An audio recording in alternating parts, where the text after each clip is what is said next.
Hello, welcome to the Comic Book Commentary. I'm Bo Leidig, and this week starts off a brand new month, which means it's time to get right back into Spawn with Spawn number 37. So let's zoom in and take a closer look. First published in November of 1995, we get a really cool cover here on the front of the book featuring Spawn's reflection in a knife being wielded by the character that we've seen teased a little in a few earlier issues, known as the Freak. This is his first cover appearance, and this is the first time we're really seeing him prominently featured throughout the entire story of an issue, and we're going to learn a lot more about him once we get inside the book. Writer, Alan Moore. Plot, Todd McFarlane. Pencils, Greg Capullo. Inks, Todd McFarlane. Letters, Tom Orzechowski. Color, Steve Oliff, Quinn Suppley, and Ollie Optics. A special thanks to Kevin Conrad, Julia Simmons, and Chance Wolfe. We see here in the first page that we're kind of getting a POV perspective from the Freak as he walks around the corner of an alley, and of course we see Spawn passed out in his cape with a fedora on because he's got to maintain some sort of normalcy in case someone, I guess, walks up on him.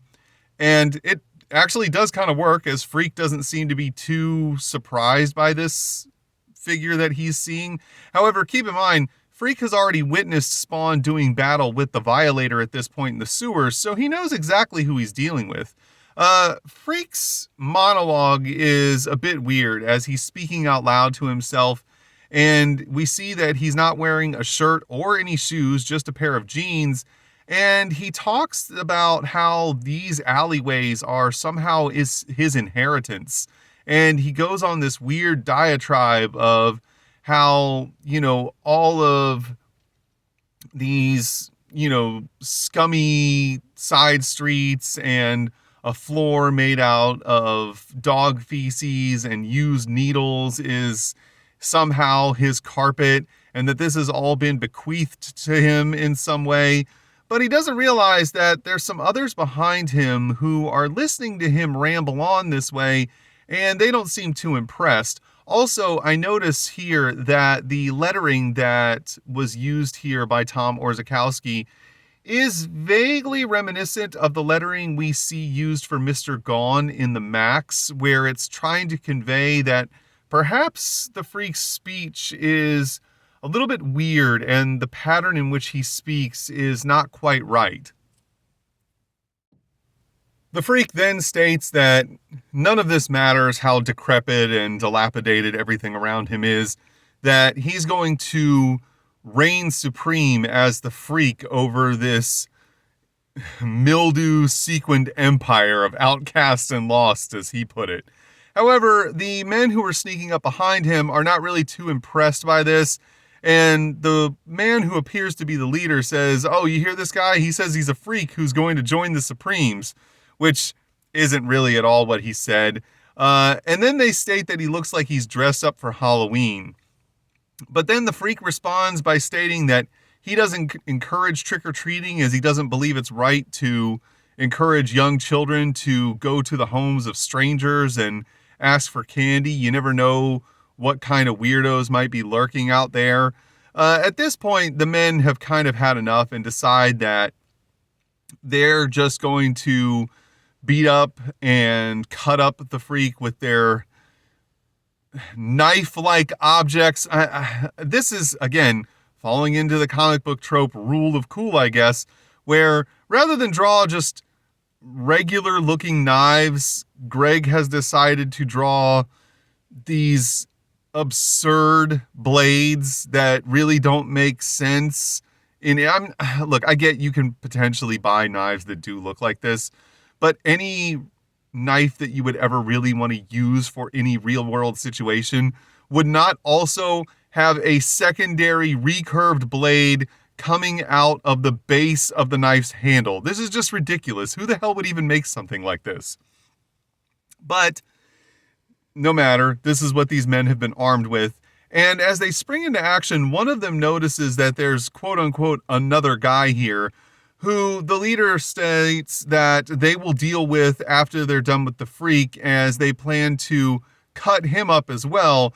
Unfortunately for these men, they don't realize that this is actually Spawn and that they're in for a rude awakening. We then get a great 2-page splash of the Freak from behind and the several men who are about to accost him, stating that they don't like freaks because this is a conservative district and they don't want anyone abnormal around here, which is really just, I think, a play on words. I would highly doubt that a group of men wielding knives going around just cutting up homeless people in the streets have any true political affiliations or beliefs behind what they're doing. These guys just seem to be a bunch of criminals who are up to no good. However, in their bloodlust, they don't seem to notice the large and imposing figure of Spawn behind them, who takes this moment to grab them and state that, oh, I don't have a problem with any of the abnormals, it's the subhumans I can't stand. As he lifts both of these men up by their throat, one of them says, "What the hell is this?" And Spawn says, "What do you know of hell? I've been there and I can teach you," as he tosses them aside and the men all scream, as he's clearly able to best them with little effort. As the thugs run away, terrified, Spawn basically yells out to them, telling them not to come back, and that he believes they're going to keep going until they hit the waterfront, and he actually hopes that they keep going past that as well. He then apologizes to the Freak, who he still hasn't formally met at this point, stating, "I hope I didn't scare you," but the Freak responds by stating, "I've seen things far more terrifying than you in my travels." He then introduces himself very strangely, as we find this is kind of his MO, stating that, he's proud to have an ally here who he can count on to watch his back, and then introduces himself stating that he's a freak and he wears that label and title with pride. Spawn doesn't seem totally sure of how he's supposed to respond to this odd fellow, but this is something I find interesting. Instead of introducing himself as Al, he introduces himself as Spawn, which is something that we've not seen him really do a lot prior to this. He almost always just tells people that his name is Al, unless he's truly trying to conceal his identity from perhaps a foe like Jason Wynn or Overt Kill or someone of those likes. He then asks the Freak, "What are you doing here dressed like that?" And the Freak responds rather lucidly, "I can ask the same thing of you." But then he tells Spawn that he believes the two of them may be very similar. Spawn's interest is piqued and he asks, "What exactly makes you say that?" And the Freak states that, we're both transformed by the bloated carapace of society. And again, this is kind of how the Freak talks all the way, or all the time, as he's speaking to anyone in his vicinity. He tries to speak in this odd, grandiose form, but in a way that just seems very off-putting and as though he doesn't have the most solid grip on reality. He then explains to Spawn that much was taken from him, and he asks Spawn if he's ever lost anyone that he truly cared about or loved, as he was formed by a loss of loved ones that were taken from him by an evil foe. We then get another big 2-page splash with Freak's face in the center as he seemed to be screaming. And he goes on a long-winded story explaining to Spawn that he used to be an undercover agent that worked for the government, but that his wife and child were gunned down by one of the people he was investigating. A man by the name of Dr. Delirium, who uses his evil experimentation to warp people's minds and create living puppets to serve his ends, and that he's bent on trying to take over society and perhaps the world, and that the Freak realized that this is who took out his family, and in his rush to get revenge, he was sloppy and inevitably was captured by Delirium, who then ran all of his experiments on the Freak, pumping him full of all kinds of drugs and then strapping him into machines and shocking his brain, trying to destroy his psyche. And in many ways, he actually did cause a lot of damage to Freak's mental state and his brain. but that eventually the Freak was able to escape from the clutches of Dr. Delirium and get back out into the world. And now he's trying to find a way to re-enter Delirium's lair and take him out so that he can prevent him from hurting anyone else. And that he's trying to find some people who can perhaps help him in his cause, but he knows that his appearance and now altered mental state make it so that most people don't trust him or believe that he's telling the truth. Freak then puts his head down into his hands, giving off an aura of defeat and despair, as he states that he doesn't know how he's ever going to avenge his family and also stop Delirium from hurting others.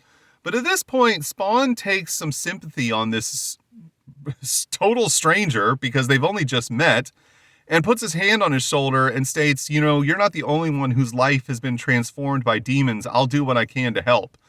Freak immediately is very happy to hear this as he stands up and states, well, that's perfect. With your help, we should be able to do this. I know a secret entrance into Delirium's fortress from the sewers underground, and if you come with me, I can lead the way. So he immediately then leads Spawn to the sewers and descends down a manhole into what Spawn describes as a mansion that Freak has constructed in the sewers. This also explains why Freak was in the sewers when he witnessed the fight between Spawn and Violator, and then later helped Violator up out of the water. He just lives down there all the time, so when the commotion started, he was intrigued, but he kept a low profile and never let Spawn see him until this beginning of this issue here, and only let the Violator experience and see him for a moment when he helped him up out of the water. He then holds up some candles that he lit in a candelabra and tells Spawn that the only way into Delirium's fortress in which they won't be detected is to move through the sewers in a secret underground passage that he discovered, and that a full frontal assault on Delirium's castle, or fortress as he calls it, would be completely foolhardy and they would never make it and completely fail in their mission. As Freak leads the way down a corridor, Spawn asks, does this place have any defenses? And at this point, the Freak just completely overacts as we see him throw his head back and put his hand up over his forehead, stating, oh my God, it's defenses you couldn't even imagine. Microwave beams that will fry your brain, and mind control techniques that will have you doubting who you are. He says, I still remember how exquisite that torture was. He then states that, he dismantled the Freak's dreams and then did neurosurgery upon his soul, and that it wasn't just his parents that he butchered, but his whole life. At this point, Spawn pipes up with the question, wait a minute, I thought you said it was your wife and kid that he got. But then Freak corrects him, quote unquote, and states, no, I said that it was my whole family. He took all of them out. Do you know what it's like to lose your entire family to some evil deeds of another person? And Spawn says, yeah, I guess I kind of do know what that's like, in reference to what was taken from him while he was dead, and Mabalja sending him back 5 years after his death to find out that his wife was now married to his former best friend. But this is where it gets a little bit weird. Spawn actually did catch Freak in a lie. Freak did specifically say earlier that it was his wife and child that Dr. Dementia killed, not his parents. And I find it odd that, immediately Spawn caught on to this, but then completely lets it go when Freak's like, no, I said it was my family. That's not what he said. And I also find it pretty odd that that's the only amount to which any of this story is being questioned by Spawn. He's just completely going along with everything that Freak is telling him as if it's gospel truth, with absolutely no pushback. Keep in mind, they only met like 20 minutes before this, or maybe an hour. This is a complete stranger that he is just taking at his word with absolutely no questions as to how valid any of this story that's being told to him may be.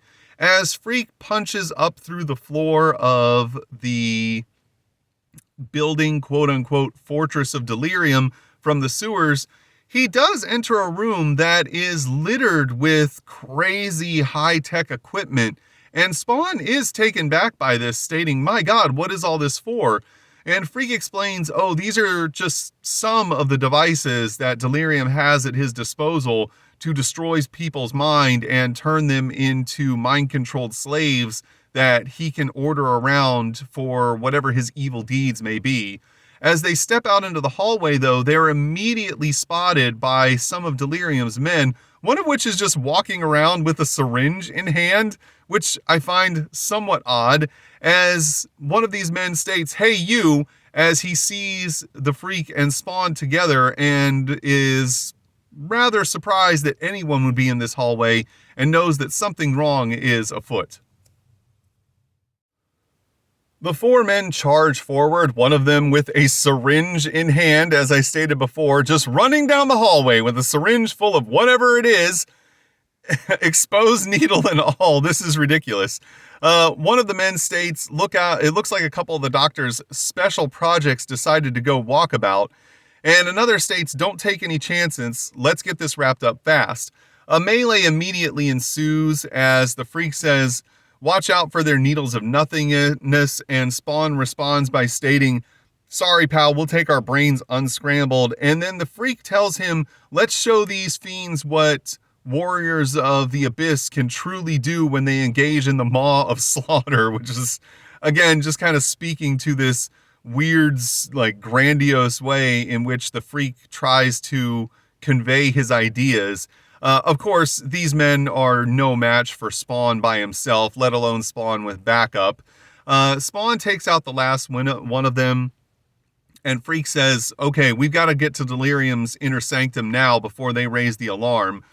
Spawn asks where it is as Freak continues to lead the way through the fortress and states, "Oh, it's in the darkest reaches where men's sanity is destroyed." And they finally get to a door, and Freak says, "This is it. If you have any doubts, you must turn back now, because you're going to have your wits about you if we're going to have any chance of defeating Delirium." But Spawn just smashes his way through the door and says, "No worries about me, friend." He's like, "If you're dealing with damnation, then I guess I'm along for the ride." Again, no real questioning from Spawn about anything they're doing, though it should be stated that coming up into this building that they're in, seeing all of the weird high-tech equipment that Spawn doesn't recognize, and immediately being attacked by a group of four men, one of which is just wielding a syringe like a weapon, would lend a lot of credence to the things that Freak has been telling him.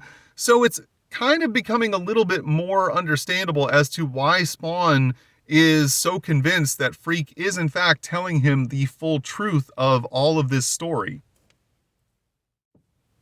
As they burst into the office, they see a man sitting behind a desk on the opposite side of the room, and Freak screams, "There he is, that's the destroyer of human souls." He's like, "Say your prayers, demon, because your end is nigh." And the man says, "Who are you? What are you doing here?" Spawn asks if Freak needs any help, but Freak responds by stating, No. He's like, "I've waited too long for this, and me and my maker shall have a meeting of the minds with what little I have left." He then asks Spawn to guard the door as he jumps across the room and gets right up on top of the doctor's desk and states, "Do I sense fear in the almighty Delirium? Are you afraid?" The doctor then states, "You're insane." And Freak says, "Oh, precisely. You've long since passed someone." He's like, "I would have thought you long since passed someone who had feelings, believing that this man is, truly some uncaring monster who only wants to experiment on humans." We do, however, see the doctor reach over and press a silent alarm button. Freak holds the candelabra over his face, again taunting him as the hot wax drips onto him. However, he doesn't seem to notice that the doctor reaches over and opens a drawer to grab a gun. And when he raises it, Freak is too fast and grabs his arm and states, "Oh, a gun. I would have thought you too great a kingpin to resort to using such low-tech trivial items." Freak then smashes the doctor out through the window behind his desk and holds him over the sidewalk below, pointing the gun underneath the bottom of his chin. At this point, the doctor screams, "Oh no, oh my God." And Freak states, your Lord's taking a bath. He felt dirty after creating you. He has no stomach for the evil killer you've become, and neither do I. However, Freak is cut off when a bullet grazes the side of his head, and we see two more of the doctor's security team have shown up. However, they're subdued rather quickly by Spawn's cape. I do find it a little bit surprising, though, that they were still able to come in and get a shot off without Spawn being able to stop them first. Spawn does state, Freak, you got to hurry up. Things are getting hot and heavy in here. At this point, Freak points the gun again at the doctor, stating, "I spy with my little eye things that go bang." But what he's actually talking about are all of the police officers who are gathering underneath them on the sidewalk trying to gain entry to the building. As we also see, they're actually rather high up. The doctor states, "Please, I'll give you whatever you want." But Freak responds by stating, "What I need is my family. Too bad you killed them already." So that doesn't leave you a whole lot to bargain with, but thanks for asking. He then lets the doctor go, dropping him and stating, "Go crawling back to the stanky black hole from which you came," but then states, "Oh wait, I forgot," as the doctor falls to his doom. As the doctor crashes into the roof of one of the squad cars below, Freak responds by stating, "Send me a postcard when you get back there." He then tells Spawn, "We need to make a swift retreat," and Spawn asks what happened to the doctor, even though he was in the room with Freak. There's no way that Spawn could not have seen Freak throw him out the window. But Freak responds he's stating a power nap, but he's not the concern right now. The concern is all of the hordes of his mind-controlled henchmen. He then states that Delirium had so many people under his spell, under his thumb, the cops, mafia lords, politicians, and that all of these mind-controlled zombies are going to be after them now, as he and Spawn fight their way through all the police officers that were running towards the doctor's office, trying to help the doctor before he was thrown to the street below. Spawn doesn't question any of this. He continues to help Freak, as Freak just opens fire on the police, shooting them point blank in the face through the chest, killing several of them. Spawn uses his chains to knock some of them down the stairs and throws some of the others off the stairwell, which is strange because up until this point, anytime Spawn has engaged with law enforcement or anyone who was in the military or anything like that, he's gone out of his way to not really do them any significant harm. And definitely he's never tried to kill any of them. So this is him basically crossing a line he's never crossed before, when he's just absolutely not even restraining himself in the least, killing uniformed police officers. Eventually, he and Freak make their way through the onslaught and retreat back into the sewers from whence they came, and are able to escape the scene of the crime, as it were. We're then teleported to the Federal Health Service Department, where we are now overhearing a conversation being had with a man who is explaining to a Mrs. Kolbitsky that her husband has escaped the institution again, and efforts to find him have not proven successful as of yet. He then hands over a photograph stating, "This is your husband, isn't it?" She responds by stating, "Yes, that's him, and this has happened before, and I'm kind of tired of dealing with it at this point. The guy's an absolute lunatic, and when I divorced him, I had him committed 8 years ago. He completely lost his mind when I told him I didn't want to have any kids, and from that point on, he's basically just been trying to suck me into his delusional dream world, and he's just gone further and further down into this incredible mental spiral where he's completely lost his grip on reality, and that's why he needs to be committed, and why you guys really should be taking more steps to not let him escape." The man behind the desk, though, states, "Well, you've been helpful before in helping us track him down. Do you think you could help us again?" But she states, no, I'm not. I'm done with this. This has gone on for years, and I'm doing everything I can to get my life back on track. And I don't need to be dragged back into this mess once again simply because you guys can't seem to do your job. Why don't you call his physician and find out if he can help you?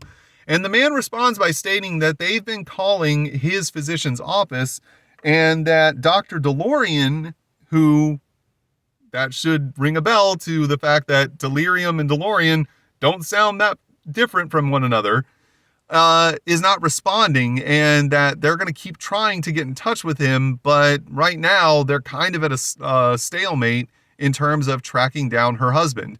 Now, this is the point where we're led on to the fact that Freak is literally just a man who has lost his sanity, and that everything that he told Spawn was an absolute lie. His wife is still alive. He never had any children.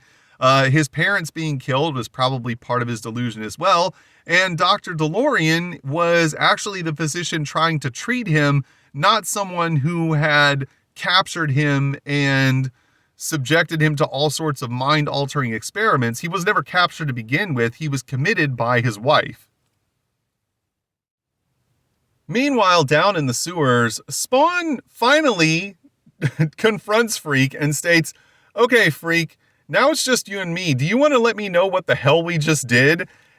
Which seems like such a ridiculous time to ask this question after they've murdered all these people and committed a complete onslaught on a facility that Spawn had never been to. He didn't know any of the people involved. He was just taking Freak at face value on everything he told him. And now all of a sudden he's like, you know what? Maybe I should have been asking some questions. However, Freak explains that, you want answers, so here's the scoop. The whole crazy shtick, it's just something that I put on to keep undercover. Just like this makeup and this wig that I wear, this whole getup, it's just to serve a purpose, no different than yours. Then he goes on to, once again, state that Delirium murdered his family, wiped him out. Do you understand what that means? So yeah, I killed the fat slob. You gonna take me to jail? I don't care. Go ahead. Do whatever you want at this point. However, Spawn responds by stating, look, I'm not your conscience. You did what you felt you had to do. I'm fighting a few demons myself, and you've reminded me that I need to stay focused. He then turns to walk away, and Freak states, oh, I'm focused myself. In fact, I've already got my next target picked out, as he raises the gun and points it at Spawn's back. And Spawn simply states, not looking back or seeing any of this, well, good luck, I hope you succeed. And then we get a close-up of Freak's face as he states, oh, I will, and laughs maniacally. Again, ridiculous that Spawn went along with this entire plan the whole time without any questioning about what they were doing, who they were after, how valid any of Freak's story might have been, and only after they had gone through all of that, fighting the cops, fighting men with syringes, running down hallways, watching Freak just jump a guy with a gun and throw him out a window. Now, after all that, he finally states, hey, what was that all about, really? Let me know. Like, it's so ridiculous that this is where they took the story to in a single issue and just kind of bum rush through all of this, and that Spawn would so easily trust a complete stranger. We then get to image info. Once again, we've seen this a million times. I'm not going to get into it. It's just a breakdown of what was coming up with Image Comics in the future of the late part of 1995. We then reach the spawning ground, which is, once again, the letter column in which people can write in to ask Todd questions or just vent. There's several letters that are kind of interesting in this month's issue, one of which is a guy who really just goes off on all of the collectors who are complaining about not being able to find the Spawn toys or scalpers marking up the prices and whatnot, and really just kind of chastising all of them in the fact that Todd really has no control over that kind of stuff. He has no ability to force retailers to buy his product, or if they do, he can't force the quantities that they buy his product in. He also has no way of preventing scalpers from going in and buying it and then reselling it. And it is kind of funny that so many people thought Todd had that kind of power to be able to control this kind of stuff, when once he produces the product and ships it to retailers, it's out of his hands. Like, he doesn't have any way of controlling anything. Sure, he can control the numbers that he produces, but he's not going to produce more than what his orders are for either. He can't just hemorrhage money on product that may or may not sell in the hopes that it's going to prevent scalpers from being able to charge a premium markup for a product that's difficult to find. And it is cool that at least one guy back in 95 understood all of this and was kind of calling out all the other people who didn't.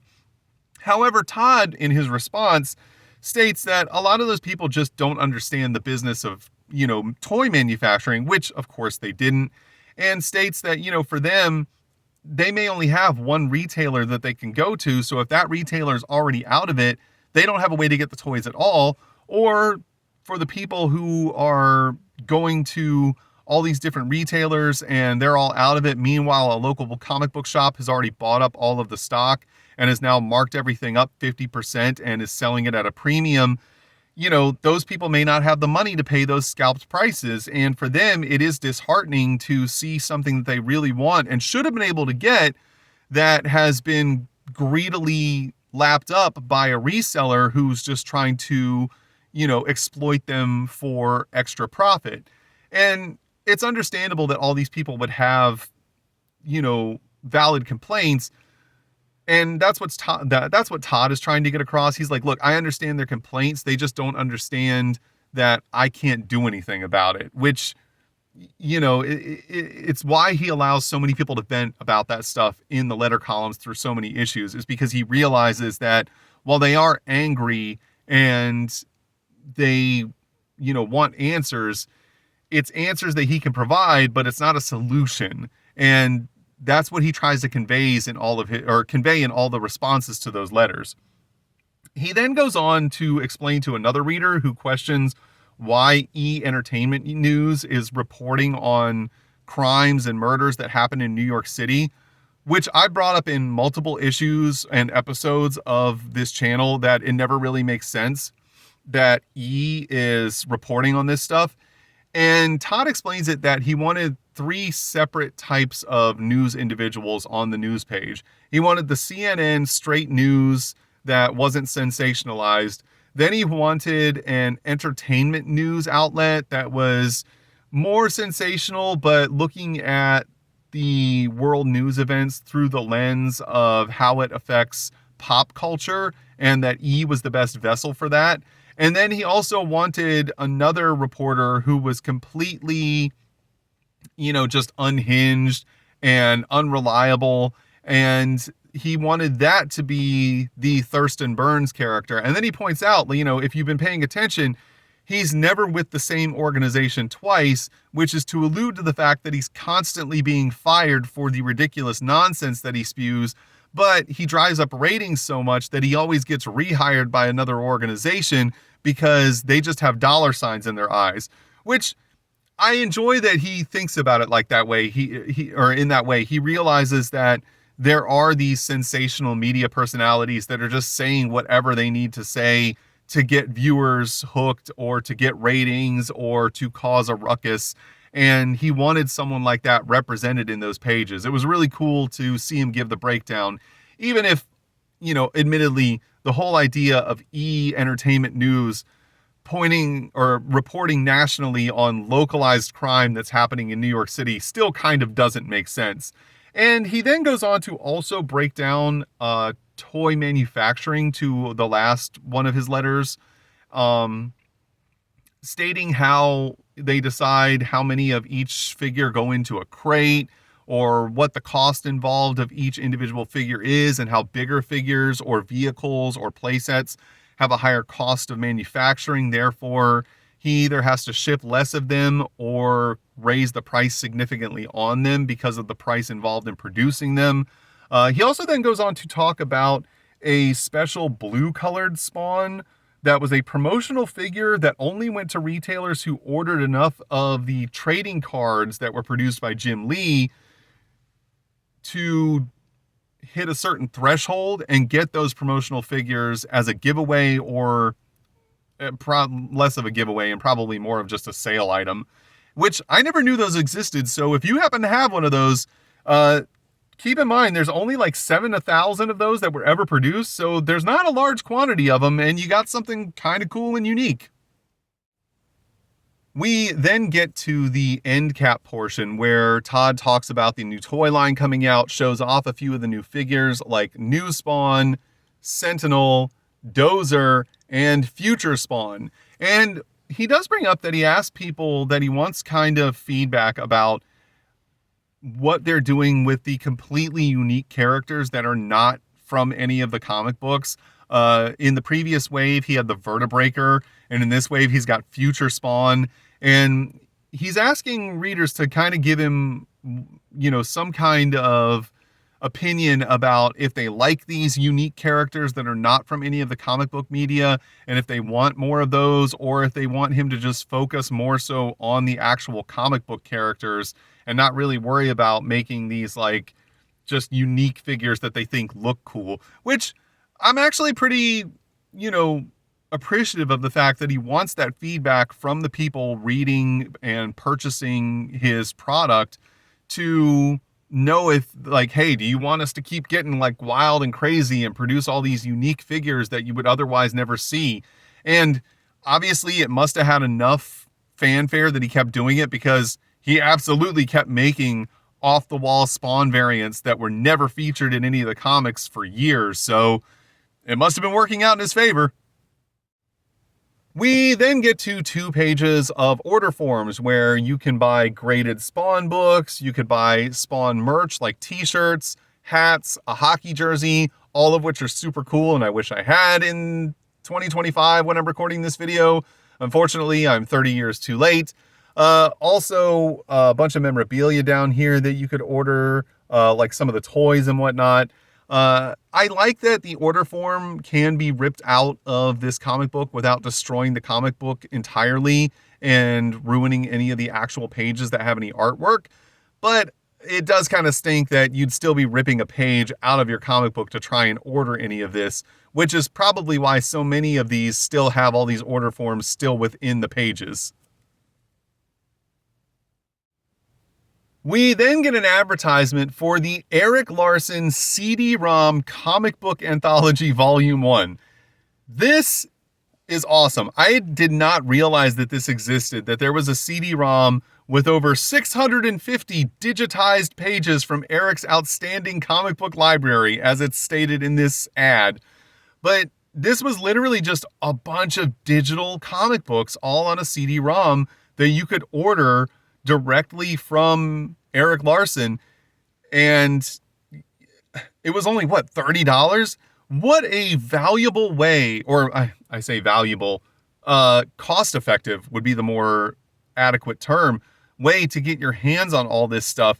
And I've never once seen one of these. I don't know how many of them sold, but God, if I ever found one, I'd love to just see what the packaging looked like. The likelihood that I could get it to run on a modern computer, probably low. A, the computer I have doesn't have an optical drive on it, and B, even if it did, there's no telling what operating systems this CD-ROM was formatted for, and if you could get it to actually read with any of the current operating systems that exist on the market today. But again, just to have something like this, I think would be super cool. If I ever found one that had the disc and all of the inserts in the case and everything, I would absolutely buy it, just for the fact that I think it's super cool that something like this even existed. And then we get an advertisement for Spawn Power Cards. I've never seen this trading card game ever. I've never run across them once. I have no idea how the game is played. If you owned any of these, ever played this game and know what it was about, feel free to talk about it in the comments below, because I would love to know more about this. Was the game any fun? What was the artwork on the cards like? How did it play? What was it like? I'm really genuinely interested on the Spawn Power Cards game. We then get an advertisement for Spawn the board game. I have never seen one of these in real life. I knew a little bit about them just from the advertisements, but Again, never came across one on store shelves ever. If I ever came across one in a comic book store or a thrift shop today, I would absolutely buy it just to try and find out what this was about.